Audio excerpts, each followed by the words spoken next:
अनिल देशमुख ने एक petition file किया था बॉम्बे हाईकोर्ट में। मैंने कहा ना, वक्त खराब आ रहा है, मुंबई में सारी कंट्रोवर्सी ही केवल कंट्रोवर्सी हो रही है। आज जो पिटीशन फाइल किया था मिस्टर अनिल देशमुख ने बॉम्बे हाईकोर्ट में, ये कहने के लिए कि उनके खिलाफ जो इन्वेस्टिगेशन दो चीजों पर कर रही है CBI, in addition to Parambir Singh का जो लेटर था 23 पॉइंट्स लेटर, 8 पेज लेटर, उसमें जो इन्वेस्टिगेशन चल रहा है, उसके अलावा सीबीआई दो और चीज को इन्वेस्टिगेट कर रही है। पहली चीज कि ट्रांसफर और पोस्टिंग में मिस्टर अनिल देशमुख का क्या रोल था, और दूसरा सचिन वाजे वापस कैसे आए पुलिस फोर्स में। इन दो पॉइंट पर को चैलेंज किया था अनिल देशमुख ने बॉम्बे हाईकोर्ट में। बॉम्बे हाईकोर्ट ने उनके पिटीशन को डिसमिस किया। महाराष्ट्र गवर्नमेंट भी बॉम्बे हाईकोर्ट गई थी ये कह के कि ये सही नहीं है, क्योंकि बॉम्बे हाईकोर्ट ने जो ऑर्डर दिया था उसका ये वायलेशन है, और सीबीआई अपने ब्रीफ को क्रॉस करके वो चीजें करने की कोशिश कर रही है जो कि सही नहीं है। बॉम्बे हाईकोर्ट ने उठा के बाहर फेंक दिया, उन्होंने डिसमिस कर दिया कि CBI is well within its right to do what it is doing. क्या कुछ कहा है बॉम्बे हाईकोर्ट ने, थोड़ा सा बता दूं, क्योंकि ज्यादा डिटेल में हम लोग नहीं जाएंगे, क्योंकि और भी बहुत कुछ है। तो पहले क्या कहा बॉम्बे हाईकोर्ट ने, क्योंकि जो मिस्टर अनिल देशमुख को झटका लग रहा है वो एक के बाद एक लग रहा है, एक बार और झटका लगा, तो इस बार जब झटका लगा है तो फिर क्या कहा। द हाईकोर्ट ने dismiss the petition file by Maharashtra government and also Mr. Anil Deshmukh, because they had sought directions to set aside 2 unnumbered paragraphs from the corruption FIR registered by Central Bureau of Investigation on April 21 against Mr. Anil Deshmukh, the former Home Minister of Maharashtra. It also dismissed Mr. Anil Deshmukh's petition challenging the entire CBI FIR. Mr. Deshmukh had challenged the entire CBI FIR, ये कहते हुए कि जितने भी allegation उन्होंने लगाए हैं bribery के, करप्शन के और क्रिमिनल कॉन्स्पिरेसी के, वो सब गलत हैं, सरासर झूठ है, मैंने ऐसा कुछ भी नहीं किया। हाईकोर्ट ने ये बात भी मना कर दी मानने से, उसको भी उड़ा दिया। जो हाईकोर्ट ने कहा वो ये, the investigating agency that is CBI in our view can legitimately inquire into the aspect of transfers and postings of police officers, so also reinstatement of Sachin Waze in police force after 15 years। 15 साल बाद सचिन वाजे की किस हालात में वापसी हुई police force में, इस बात की जांच होनी चाहिए। जो लोग भी रिस्पॉन्सिबल हैं उनको इन्वेस्टिगेट किया जाना चाहिए, चाहे वो अनिल देशमुख हो, चाहे वो परमबीर सिंह हो। To the extent that these transfers and postings have nexus with alleged offences against the then Home Minister and his associates, keeping in view the observations made in the division bench April 5 order, the bench noted। यानी जो high court ने कहा था कि एक nexus नजर आ रहा है पॉलिटिशियन और पुलिस के बीच, वो नेक्सस इन्वेस्टिगेट करने की जरूरत है ताकि लोगों का भरोसा पुलिस फोर्स पर दोबारा आए। उसके बाद अगर ये किया जा रहा है और सीबीआई ये जांच करना चाहती है तो वो लेजिटिमेट है, वो करेक्ट है और ऐसा होना चाहिए। सो मिस्टर अनिल देशमुख की लाख कोशिश थी कि किसी तरह बच के निकल जाए, ऐसा हो नहीं रहा है। तो आपको याद होगा अनिल देशमुख इन्फोर्समेंट डायरेक्टरेट के केस में भी फंसे हुए, वहां पर भी उनको समन किया गया है, जिसके लिए वो सुप्रीम कोर्ट गए, और ये सीबीआई का मैटर है, जो करप्शन वाला मैटर। एक और चीज चाहते थे अनिल देशमुख, वो ये कि जब तक मैं इस ऑर्डर के खिलाफ मैं जाऊंगा सुप्रीम कोर्ट, तो जब तक सुप्रीम कोर्ट का ऑर्डर नहीं आ जाता इसको आप स्टे कर दीजिए। हाईकोर्ट ने कहा ऐसा कोई स्टे हम नहीं देंगे, CBI is free to investigate. तो आप सुप्रीम कोर्ट जाना है बेशक जाइए, वो आपका हक है, लेकिन तब तक हम सीबीआई को रोक देंगे काम करने से, ऐसा नहीं होगा, सीबीआई काम करेगी। Conversely, the order of the division bench cannot be construed as giving an unfettered authority to CBI to inquire into transfers and posting of the police officers generally, which do not reflect upon the alleged acts and conduct expressly attributed to the former Home Minister and his confederates. We part with this judgment with assurance that officers of CBI, premier investigating agency, are and must be fully allowed to take their responsibilities and duty of police constituted under either state enactment or special act is to serve none but the law in such nature of duty which the police discharge in society governed by rule of law. I hold it to the duty of the commissioner of police as it is of every chief constable to enforce law of land, he must take steps so to post his men so that crimes may be detected and that honest citizens may go about their work and affairs in peace. बहुत सारी चीजें police commissioner को लेकर कही हैं, पहले परमबीर सिंह थे, जाहिर है उन्हीं के पीरियड का है, तो उनको लेकर भी कही है कि ऐसा माहौल बनाइए जहां एक आम आदमी डर के बिना पीसफुली अपना काम कर सके और जी सके. He must decide whether or not suspected persons are to be prosecuted and if need be, bring the prosecution to see that it is not a servant of anyone but the law itself. Police को केवल और केवल law के लिए काम करना चाहिए, किसी पर्सनल इंसान के लिए नहीं, क्योंकि इस केस में कहा जा रहा था कि पुलिस का काम नहीं कर रही थी, बल्कि मिस्टर अनिल देशमुख का काम कर रही थी, पैसों की उगाही कर रही थी, पैसे एक्सटॉर्ट किए जा रहे थे.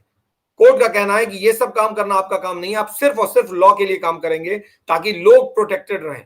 आप किसी इंडिविजुअल के लिए काम नहीं करेंगे, वो करना आपकी रिस्पॉन्सिबिलिटी भी नहीं है. और पुलिस चीफ के तौर पे जो भी पुलिस कमिश्नर है उसका काम है देखना कि चीजें सही हो रही हैं या गलत. इसके बाद मिस्टर देशमुख के काउंसिल ने कहा था कि ये ऑर्डर तो अपनी जगह, लेकिन हम क्योंकि सुप्रीम कोर्ट जा रहे हैं हमें रियायत दी जाए और तब तक इस ऑर्डर को स्टे कर दिया जाए. हाई कोर्ट ने साफ मना कर दिया कि कोई सवाल ही उठता नहीं है, जो सीबीआई काम करना चाहती है कर रही है, कर सकती है. और ये बताता है कि मिस्टर अनिल देशमुख के रास्ते धीरे धीरे बंद हो रहे हैं. अब इसी से जुड़ी हुई एक और बात, जब से मिस्टर परमबीर सिंह हटे हैं, है ना, तो मिस्टर परमबीर सिंह ने एलिगेशन लगाया था कि मिस्टर अनिल देशमुख पैसों के एक्सटॉर्शन कर रहे थे, पैसों की उगाही कर रहे थे, वसूली करवा रहे थे पुलिस वालों के जरिए. ठीक वैसा ही केस परमबीर सिंह के खिलाफ रजिस्टर किया है पुलिस ने. यानी कल तक आपने सरकार के खिलाफ एलिगेशन लगाया, आज सरकार ने आपके खिलाफ ही केस करवा दिया. 7 या 8 लोग हैं जिनके खिलाफ ये केस किया गया है, जिनमें से परमबीर सिंह एक है. यानी परमबीर सिंह जी ने मिस्टर अनिल देशमुख को एक्सटॉर्शन के केस में फंसाया, आज परमबीर सिंह खुद एक्सटॉर्शन के केस में फंसे हुए हैं. जो एफआईआर फाइल किया गया है मुंबई में, वो मिस्टर परमबीर सिंह के खिलाफ मरीन ड्राइव पुलिस स्टेशन में फाइल किया गया है, और इसमें इनके अलावा 6 और पुलिस ऑफिसर्स हैं जिनके खिलाफ ये एफआईआर फाइल किया गया. यानी मिस्टर परमबीर सिंह के अलावा 6 और पुलिस ऑफिसर्स के ऊपर एलिगेशन है कि इन्होंने पैसों की एक्सटॉर्शन की है. अब ये कंप्लेन जो दिया गया था, वो complainant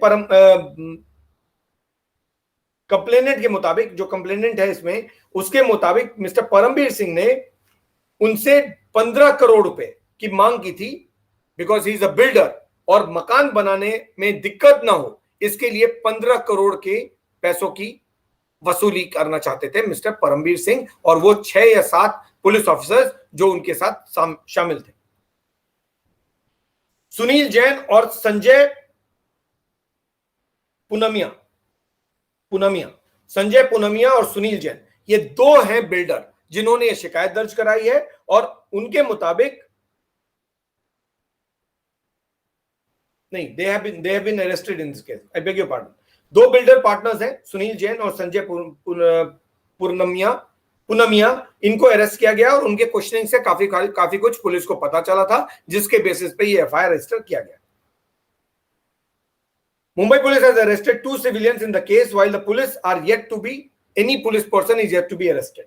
The complainant in this case is a builder who has filed a case against Mr. Parambir Singh and others for extortion. Mr. Parambir Singh has been charged under IPC section 387, 389 for extortion, section 403 for dishonest misappropriation of money or funds, 409 for criminal breach of trust by a public servant, 420 for cheating, 423 for fraudulent execution of deed of transfer. यानी ये serious charges mister Parambir Singh के खिलाफ लगा दिए. केवल इतना ही नहीं है, मिस्टर परमबीर सिंह के खिलाफ लगता है जैसे एक पूरा सिस्टम उनके खिलाफ काम कर रहा है. क्यों? क्योंकि आप अगर किसी मिनिस्टर पर सवाल उठाते हैं तो आप सरकार पर सवाल उठाते हैं. परमबीर सिंह की जो चिट्ठी है 8 पेज की, वो कई लोगों पर सवाल उठा रही है, उसमें कई लोगों का नाम है. अब खामियाजा परमबीर सिंह को भुगतना पड़ेगा. परमबीर सिंह के खिलाफ इंटरनल इंक्वायरी चल रही है, एफआईआर पे एफआईआर रजिस्टर हो रहे हैं. उनके खिलाफ एक एफआईआर और रजिस्टर हुआ है, वो है कि उन्होंने अपने जो ऑफिशियल अकोमोडेशन है उसके अलावा एक प्राइवेट अकोमोडेशन भी लिया था, और वो शिफ्ट तो कर गए ऑफिशियल अकोमोडेशन में, लेकिन प्राइवेट अकोमोडेशन पहले भी अभी भी रखा हुआ था, और उसके लिए टोटल जो उनका पेंडिंग ड्यू हो गया वो काफी ज्यादा है, और उसकी रिकवरी भी अब पेनल्टी के साथ की जा रही है. जो पैसे बता रहे हैं ये मालाबार हिल में कोई फ्लैट था जो उन्होंने लिया था रेंट पे और वो उन्होंने खाली नहीं किया, आज भी उनके पास है। सिंह वॉज अपॉइंटेड, जो पूरा मामला है वो ये है कि Singh was appointed as the police commissioner of Thane city on March 18, 2015.